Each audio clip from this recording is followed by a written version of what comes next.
दोस्तों, मेरा नाम है सीए सुमित सोनी और आज मैं आपके लिए बहुत ही महत्वपूर्ण इन्फॉर्मेशन लेकर आया हूँ। बहुत ही सावधानी से इसको सुने, बहुत ही ध्यान से इसको सुने। आपको सावधान हो जाना चाहिए ये इन्फॉर्मेशन से जो मैं आपको भी बताने जा रहा हूँ। पूरा वीडियो ज़रूर देखिए, क्योंकि ये इन्फॉर्मेशन आप ही के काम की है, हमारे रेलवे एम्प्लॉई भाइयों के काम की है। तो दोस्तों, सबसे पहले मैं आपको बताना चाहूँगा, आपका जो ITR भरते हैं वो साल में एक बार ही भरते हैं। इसके लिए किसी प्रोफेशनल की मदद लें, क्योंकि प्रोफेशनल की मदद नहीं लेने से क्या होता है वो भी आज आपको इस वीडियो में पता चलेगा। कुछ गलती होने पे क्या होता है वो भी आपको इस वीडियो में पता चलेगा, और क्या कॉन्सिक्वेंसेस हो सकते हैं इसके। और दोस्तों, प्रोफेशनल डेफिनेटली फ़ीस लेगा, आपको उसकी फ़ीस ज़्यादा लगेगी। बट यदि आप देखें, यदि कोई प्रोफेशनल आपसे 2000 2500 लेता है, महीने के आपको 200 या 250 रुपये का खर्चा आता है, जो एक प्रोफेशनल की फ़ीस के मुकाबले देखा जाए 250 रुपये महीना बहुत कम है। डेफिनेटली कोई भी चार्टर्ड अकाउंटेंट, कोई भी प्रोफेशनल, यदि आप उसको 3000 दे रहे हैं तो वो कहीं ना कहीं आपको 30,000 का बेनिफिट ज़रूर देगा। मैं ये नहीं बोल रहा हूँ कि वो आपको 30,000 का झूठा रिफंड दिला के देगा। मैं ये बोल रहा हूँ, बहुत सारी चर्चा आप उसके साथ कर सकते हैं, बहुत सारी सलाह मशवरा आप उसके साथ कर सकते हैं, चाहे वो प्रॉपर्टी रिलेटेड हो, चाहे वो इन्वेस्टमेंट रिलेटेड हो, जिससे आपको कहीं ना कहीं बेनिफिट होगा ही होगा। तो आपको आज के वीडियो में कुछ इन्फॉर्मेशन देने के पहले मैं आपको कुछ चीज़ें बताना चाहूँगा पूरा वीडियो के पहले। सबसे पहले ये होता है आपका फॉर्म 16। फॉर्म 16 होता है आपके रेलवे डिपार्टमेंट से मिलने वाला डॉक्यूमेंट, जो वो उनके हिसाब से आपकी कितनी सैलरी होती है वो आपको बताते हैं। आपको क्या डिडक्शन होता है, कितने अमाउंट पे आपको टैक्स लगना है और किस तरीके से उन्होंने टैक्स काटा है, वो आपको बताया जाता है। तो पहली चीज़, सबसे इम्पॉर्टेंट चीज़, नोटिस कीजिए इसको, कि आपको रेलवे की तरफ से मिलने वाले फॉर्म 16 में जो ग्रॉस सैलरी दी गई है वो आपकी ग्रॉस सैलरी नहीं है। ग्रॉस सैलरी का मतलब होता है ग्रॉस अमाउंट, जिसमें से कुछ भी डिडक्ट किया गया नहीं हो। यदि आप आपकी मार्च 2019 से फरवरी 2020 तक की पे स्लिप उठाएंगे तो आपको पता चलेगा, हर पे स्लिप के नीचे आप देखेंगे आपको लिखा हुआ रहेगा gross salary, deduction and net पे। तो जो आपका ग्रॉस पे है, जिसमें से कुछ भी डिडक्ट किया गया नहीं है, यदि आप मार्च 19 से लेके फरवरी 20 तक इस ग्रॉस पे का टोटल करेंगे तो आप पाएंगे कि ये आपकी ग्रॉस सैलरी नहीं है, आपकी ग्रॉस सैलरी कुछ और है, वो मैं आपको बताऊंगा। दूसरा आपके लिए एक डॉक्यूमेंट होता है, जो होता है फॉर्म 26 AS, जो मिलता है इनकम टैक्स डिपार्टमेंट की वेबसाइट पे। अब इनकम टैक्स डिपार्टमेंट के पास ये इन्फॉर्मेशन पहुंचती कैसे है? आपका जब TDS कटा है या ना भी कटा हो, तो आपको जो भी सैलरी पे की गई है वो अमाउंट इनकम टैक्स डिपार्टमेंट किसी CA को देता है, जो आपका TDS रिटर्न भरता है। CA हर एम्प्लॉय का पैन नंबर, उसका नाम, उसको कितना अमाउंट पे किया, उसका कितना टैक्स काटा गया, ये इन्फॉर्मेशन इनकम टैक्स की वेबसाइट को सबमिट कर देता है। और इनकम टैक्स की वेबसाइट आपके पैन नंबर बेस्ड सारी इन्फॉर्मेशन कंसोलिडेट करके आपको यहाँ पे फिगर देती है। तो आप देखेंगे इसी तरीके से कभी आपको बैंक पे इंटरेस्ट मिला है वो भी यहाँ पे रिफ्लेक्ट हो जाता है, और कितना उन्होंने TDS काटा है या सिर्फ इंटरेस्ट मिला है, TDS नहीं काटा है, वो सारी इन्फॉर्मेशन यहाँ पे रिफ्लेक्ट हो जाती है। दोस्तों, डिजिटल दौर है, इस दौर में कुछ भी छुपा रहने वाला नहीं है। इसके अलावा बहुत सारी ऐसी इन्फॉर्मेशन भी अब आपको पता चलेगी कि फॉर्म 26 AS में आएगी। आपने क्रेडिट कार्ड से कितना पेमेंट किया है, आपने यदि कोई प्रॉपर्टी खरीदी है, आपने यदि कोई कार खरीदी है, या आप विड्रॉल ज़्यादा करते हैं बैंक के अमाउंट से, या आपको किसी से कमीशन मिला है, ये सारी इन्फॉर्मेशन अब आप छुपा सकते नहीं है। डिजिटल दौर है, कंप्यूटर काम कर रहा है, आदमी काम नहीं कर रहा है जिससे ले दे के काम हो जाए। तो दूसरा अमाउंट होता है ये। तो जो अब इम्पॉर्टेंट बात ये है, ये भी आपकी ग्रॉस सैलरी नहीं है। ये अमाउंट तो उससे भी कम है जितना कि आपको आपके रेलवे डिपार्टमेंट ने फॉर्म 26 AS में बताया गया। तो अब मैं आपको बताता हूँ कि ये रेलवे का जो अमाउंट आया वो कैसे आया। तो एक, हमको किसी शख्स का डेटा लेना पड़ेगा, वो शख्स का डेटा हमारे पास ये है। इनकी जो ग्रॉस सैलरी है, यदि ये देख लीजिए, सब फॉर्मूले से आई हुई है। इनकी जो ग्रॉस सैलरी है यदि ये अपनी पूरी पे स्लिप मार्च 19 से फरवरी 20 तक की पे स्लिप का टोटल करेंगे तो पता चलेगा इनको जो ग्रॉस पे है वो इतना मिला है। इसमें से इन्होंने कट कर दिया यूनिफॉर्म अलाउंस, इसमें से हमने किलोमीटर का माइलेज का अलाउंस जो अलाउड होता है माइलेज के रूल्स के हिसाब से वो माइनस कर दिया, चिल्ड्रन एजुकेशन अलाउंस माइनस कर दिया, सेल अलाउंस माइनस कर दिया। ठीक है, तो इससे इनको जो अमाउंट मिला वो है 15,74,510 जो है आपका salary as per railway department. यानी रेलवे डिपार्टमेंट जो आपको फॉर्म 16 देता है उसमें ये सारी चीज़ें ऑलरेडी माइनस की हुई होती है। यदि आप इन चीज़ों को वापस माइनस कर देंगे तो वो डबल डिडक्शन कहलाया जाएगा। दूसरा, अब हम देखते हैं कि 26 AS का जो फिगर आया वो किस तरीके से आया। अगेन ये आपका ग्रॉस सैलरी हो गया, इसमें से आपने यूनिफॉर्म अलाउंस माइनस कर दिया, इसमें से आपने किलोमीटर अलाउंस माइनस कर दिया, चिल्ड्रन एजुकेशन अलाउंस माइनस नहीं किया आपने, सेल अलाउंस माइनस कर दिया, स्टैंडर्ड डिडक्शन भी माइनस नहीं किया आपने। ये है आपका NPS का फिगर जो आपका कंट्रीब्यूशन है, और ये है आपका डिफरेंस एम्प्लॉयर और एम्प्लॉय के NPS के बीच में। ठीक है, तो इसका मतलब है कि 26 AS में जो इन्फॉर्मेशन आई है उसमें आपका सेल अलाउंस, स्टैंडर्ड डिडक्शन यहाँ पे भी नहीं था, इसे हटा ही देना चाहिए, हमने दोनों जगह नहीं लिया है इसको।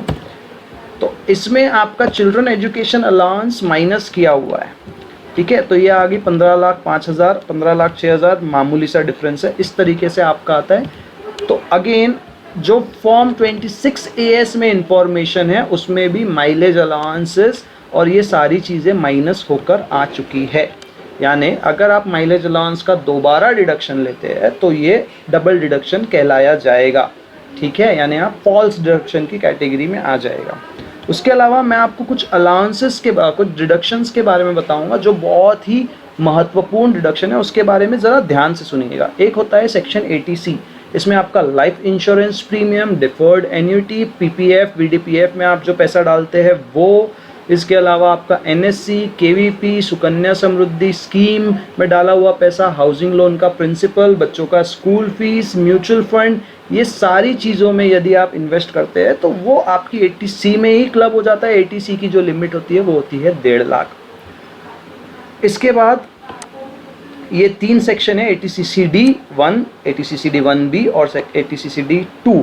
ये होता है आपका NPS से रिलेटेड सेक्शन। अगेन ATCCD1 में जो आपका इंफॉर्मेशन जाता है, आपका जो कंट्रीब्यूशन जाता है वो 80C के साथ क्लब हो जाता है, और सेक्शन ATCCE के अनुरूप 80C और ATCCD1 का जो अमाउंट है वो टोटल अमाउंट 1.5 लाख से ऊपर आपको डिडक्शन नहीं मिलेगा। यानी 80C की लिमिट 1.5 लाख है, पर ATCCD1 भी यदि उसमें ऐड हो जाए तो 1.5 लाख से ज़्यादा डिडक्शन दोनों को मिला के नहीं मिल सकता। अगेन 80D होता है आपका, अगर आपके पास मेडिक्लेम इंश्योरेंस है, हेल्थ इंश्योरेंस है, यदि आप उसका प्रीमियम भरते हैं आपके लिए, आपकी वाइफ के लिए और आपके बच्चों के लिए और आपके पेरेंट्स के लिए यदि आप भरते हैं तो दोनों के केस में डिडक्शन अलग अलग होता है, तो वो आता है आपका 80D में। 80DD होता है यदि आपका कोई ऐसा डिपेंडेंट है, आपका डिपेंडेंट यानी कि आपका बच्चे या आपकी कोई बूढ़े पेरेंट्स आपके ऊपर डिपेंडेंट है, आश्रित है, और उनको डिसेबिलिटी है, यानी उनके शरीर के 2 हिस्से हैं, डिसेबिलिटी को 40% डिसेबिलिटी और 75% डिसेबिलिटी में किया गया है।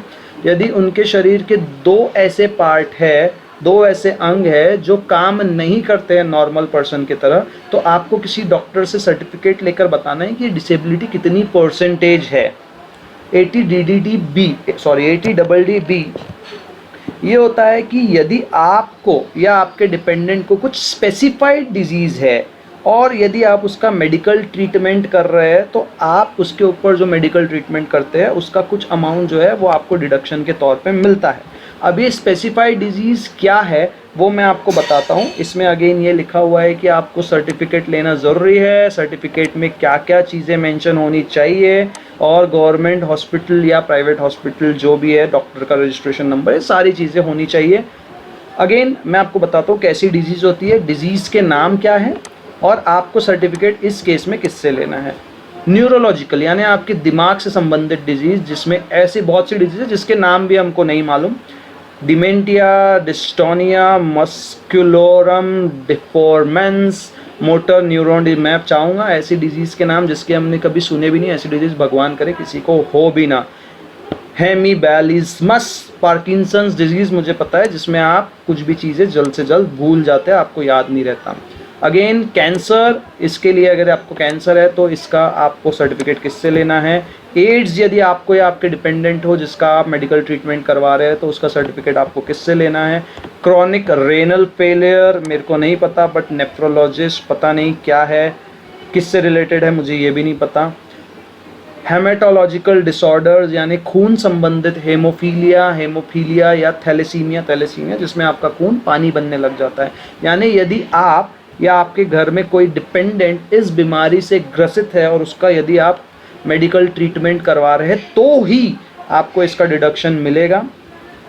अगेन ATG डोनेशन, इसको भी ध्यान रखें, बहुत लोग इसमें भी आपके साथ गलत तरीके से डिडक्शन दिला देते हैं। ATGC डोनेशन टू, और ATU यदि आप खुद जो सैलरीड एम्प्लॉय और आप खुद किसी डिसेबिलिटी से ग्रसित है, वो अगेन 40% और 75% की बात होती है, यहाँ पे सर्टिफिकेट होना ज़रूरी है। तो बहुत लोग क्या कर रहे हैं जैसा मैंने आपको बताया, और अब मैं आपको इन शख्स के रिटर्न के बारे में थोड़ी सी जानकारी दूंगा।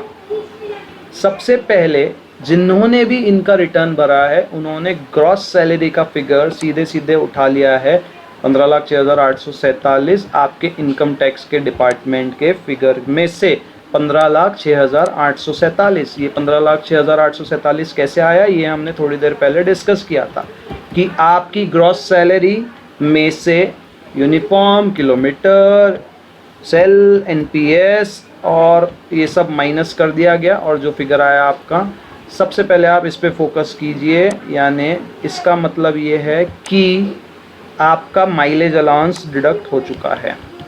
इसके बाद इन्होंने सीधा माइनस किया है 1,20,000 माइलेज अलाउंस, यानी जो माइलेज अलाउंस इस फिगर में ऑलरेडी माइनस है वो माइलेज अलाउंस को एक बार फिर से माइनस कर दिया गया है। यानी आपने किलोमीटर का डिडक्शन जो है वो 1,20,000 प्लस 1,03,000 का किलोमीटर का डिडक्शन ले लिया है, यानी 2,23,000 समथिंग का किलोमीटर का डिडक्शन लिया है, जितना किलोमीटर का अमाउंट इनको मिला भी नहीं है। जितना किलोमीटर का अमाउंट इनको मिला भी नहीं है, इनको किलोमीटर का अमाउंट मिला है 1,78,000 रुपये है। हम रूल के हिसाब से इनको 1,03,000 ही मिलता है। तो आप यहाँ नोटिस करेंगे कि जो amount gross salary, net salary, या मैं बोलूँ कि income chargeable under the head salary जो होनी चाहिए थी इनकी, आपके रेलवे डिपार्टमेंट के अनुसार income chargeable under the head salary जो होनी चाहिए थी आपके रेलवे डिपार्टमेंट के अनुसार, वो होनी चाहिए थी 15,22,010। अब ये 15,72,000 दिख रहा है। 22 क्यों? क्योंकि इसमें से स्टैंडर्ड डिडक्शन माइनस नहीं किया गया है।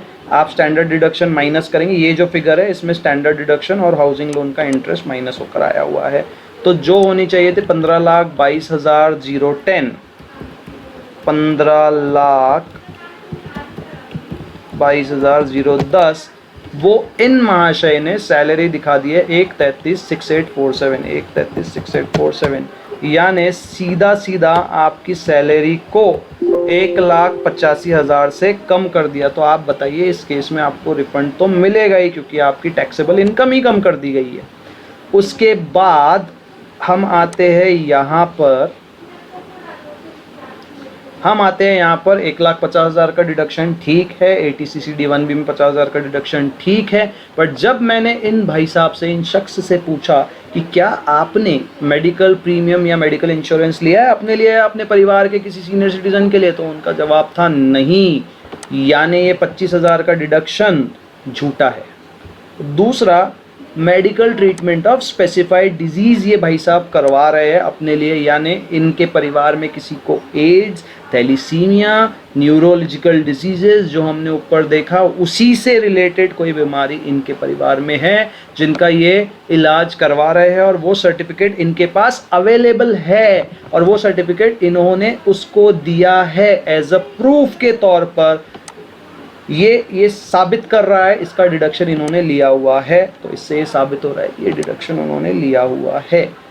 तो अगेन 1,87,000 का डिडक्शन हमने 1,85,000 हमने पहले दिखा दिया था, इसके बाद 25,000 का मेडिक्लेम और 26,500 का स्पेसिफाइड डिजीज़ का डिडक्शन, यानी इनकी जो इनकम है वो कुल मिलाकर 2,36,663 रुपये से कम कर दी गई है।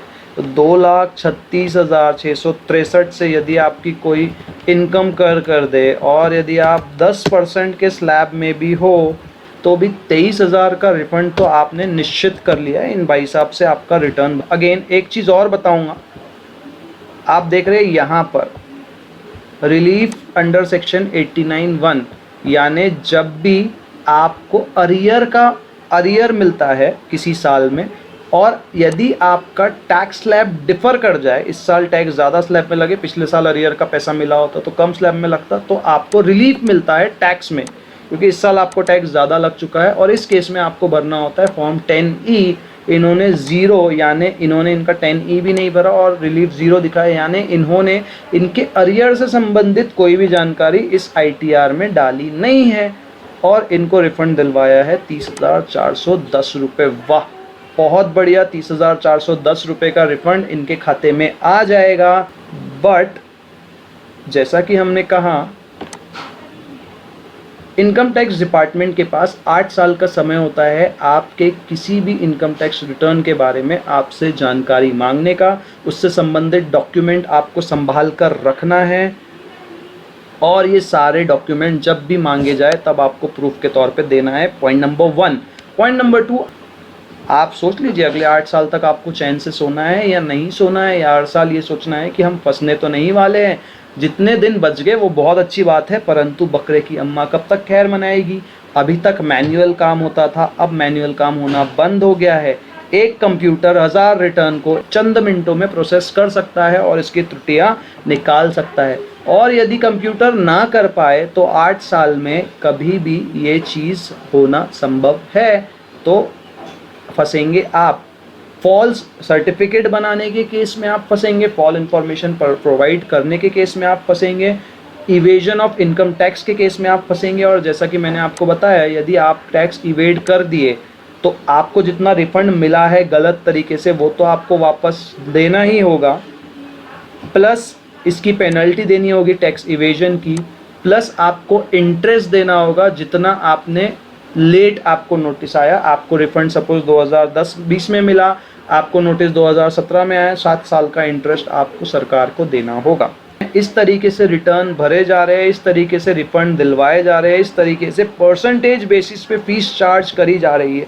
तो मैं आपसे दरख्वास्त करूँगा, सरकार ने हमको लॉकडाउन में भी ईमानदारी से पैसा दिया है, आप यदि टैक्स भर रहे हैं तो ये खुशी की बात है। आप देश के उन 3% लोगों में आते हैं जो टैक्स भरते हैं, बाकी 97% लोग की इतनी इनकम ही नहीं है कि वो टैक्स भर पाए। तो आपको इससे खुश होना चाहिए, आप टैक्स भर रहे हैं, आपकी इनकम है, इसलिए आपका टैक्स है, अदरवाइज आपका टैक्स नहीं होता। आपका जो वाजिब रिफंड होता है, लीगल वे में रिफंड होता है, वो लीजिए, वो आपका हक है। बट यदि आप इस तरीके से रिफंड ले रहे हैं तो कहीं ना कहीं हम कहीं धोखा कर रहे हैं, और धोखे की कीमत ये होती है वो पूरी वसूल हो जाती है, ऐसे नहीं तो उस तरीके से। तो मैं आपसे ये दरख्वास्त करूँगा कि अपने रिटर्न को लीगल तरीके से भरवाए। आपके पास पूरा हक है ये जानने का कि आपके रिटर्न में ऐसा क्या हो रहा है। हो सकता है कि रेलवे ने आपको जो फॉर्म 16 दिया है उसमें कुछ अलाउंसेस प्रॉपर कैलकुलेट ना हो पाए हो, उस अलाउंस का आप डिडक्शन लेते हैं वो वाजिब है, परंतु इस तरीके से यदि आप अलाउंस का डिडक्शन लेते हैं तो वो बिल्कुल भी वाजिब नहीं है। आप बच के रहिए, ऐसा कभी भी हो सकता है 8 साल में। तो प्लीज़ इस तरीके के काम मत कीजिए, मेरी आपसे दरख्वास्त है। मुझसे नहीं, किसी से भी रिटर्न भरवाइए, बहुत लोग हैं शायद जो ईमानदारी से काम करेंगे, या आप खुद भर लीजिए, बट काम प्रॉपर करवाइए। हमेशा निश्चिंत रहेंगे इससे। धन्यवाद।